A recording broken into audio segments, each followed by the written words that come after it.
Let's get into the panel. Tonight's panel, we have former Deputy Prime Minister and now Nationals MP Barnaby Joyce joining me. He is at his property in New South Wales, and we have in the Man Cave Sky News contributor Carolyn Marcus. Great to see you face to face instead of me being on the other end of the line. Sam Crosby, near enough to have a really good argument with you tonight. Welcome, mate. Welcome to the studio. Can I go to you first? As I touched on this voice referendum, corporate virtue signalling from big corporates. What did you make of the Qantas unveiling today, Barnaby?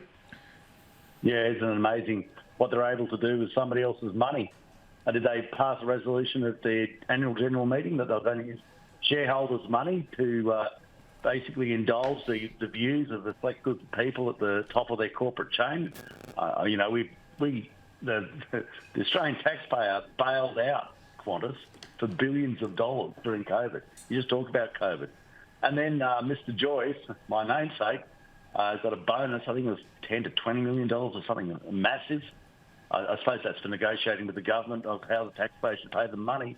And now they've, rather than using his own money, he's using shareholders' money to be the most enlightened in the appropriate dinner parties in the centre of Sydney. Well, all that does is annoy people. So you think it's advertising? So does the no case.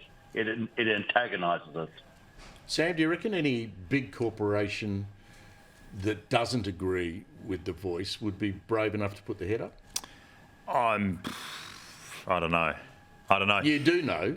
Look, I don't know. You do know? No, I don't. The answer is no, they wouldn't. I imagine the answer is no, but I also imagine there's not terribly many if you look through the patterns of who's supporting the voice, I hate to say it, which is the part I'm struggling with, and Barnaby has kind of got me on this, that, in Sydney, in the boardrooms of Sydney, it is overwhelmingly popular. Now, that is... Barnaby's right, that is not necessarily true amongst the rest of the community. I think the important thing for the yes side about today's announcement isn't the side of the planes, and it's not the razzmatazz going on in the media. It's the conversations that are going to happen with the 25,000 Qantas workers. That's what I think the real value of getting these big corporates on. So we're going to have flight attendants having welcome to country like we already do when we're on a Qantas flight. Are they going to be walking up and down the aisle? No, I'm not saying access. Yes, I'm not saying access to the passengers. I'm saying in the internal meetings of Qantas staff meetings. Yeah. I don't know this. I imagine that the HR departments will be rolling out information sessions, because that's the big thing that the Yes campaign needs to explain to people what the referendum's all about. The staff. Well, you can call it indoctrination. I call it educating them. It's educating people about what's actually on the ballot. Sit in this whole Caroline, referendum. Peter Dutton come out and say, I think 2 weeks ago, and I'll get you back in a sec, Barnaby, where he said that he's being told privately by board members of big corporations that they don't agree with this, but they're not prepared to say it publicly. Oh, yeah, and I think that would be true on so many issues, Pricey, not just this, but, people want to virtue signal, and that's plainly what it is that Qantas is doing. And, I mean, if you look at what happened to their share price today, the shareholders themselves are clearly saying no to this because their share price fell down by the end of the day. So it's not popular. I think most passengers that fly with Qantas would rather they just get their flights on time, stop cancelling flights, and maybe put the money that they're spending on this towards bringing down the cost of fares, which is so expensive, rather than this sort of empty virtue signalling that's going to make no difference to the vote. It's only going to annoy people. To the Peter Dutton point, I mean, some business person sitting in his office saying, "Oh, I fully support you, Peter, but I just can't say anything." I mean, come on. But Barnaby, consider the source. You've been at the pointy end, Barnaby. Have you had directors of companies, chairmen, CEOs say one thing to your face and then publicly say entirely a different thing when they're trying to sell a different story? And did you believe them when they said it, Barnaby? What always amazes me is how matey they are with you when you're in government. Oh, you can't get them off the phone there. Hail fellow, well met, Barney, let's go have a beer. Oh, Barney, I'm just like you, Barney. As soon as you lose the election, it's almost like they delete your number. Did your invitations dry up as well? Yeah, I mean, expect that. There's bibs and carpetbaggers. And what I worry about is the staff. Like Alan Joyce, that might be your view. You should say yes 23 as says Alan and some of his mates on the board, and we'll have a GT at your favourite restaurant later on.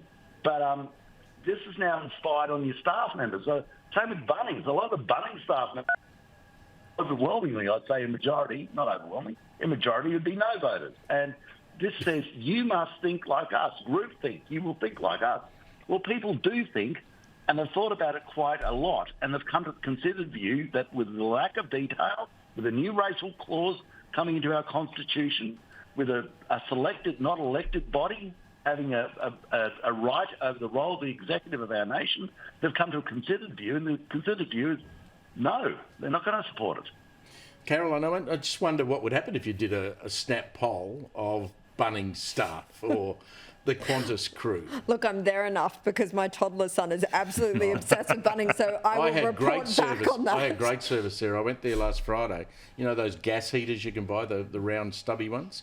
I can't put anything together, so I got them to put it together for me. That was brilliant. I didn't ask them about the voice. Oh, no. And who would get their information from a Qantas staff member or a Bunnings staff member? Well, You're not exactly going to be asking. But I think there's 2 points remaining to be made here. Is one, we need to ask questions about Qantas's relationship with the government. They've already managed to have a voice themselves in not allowing another airline, a competitor, Qatar, to have more flights coming into the country. Yeah. And they've just given access, Chairman's Lounge access to Mr Albanese's son. I mean, on what basis was that given? We have to ask questions about that. To your point, Pricey, about why aren't companies brave enough to say they might be going the other way, I think there's some courage now in the companies that are saying we're not going to take any political stance, like Virgin has done today when they were asked the question. So are you interpreting it if a company doesn't support yes,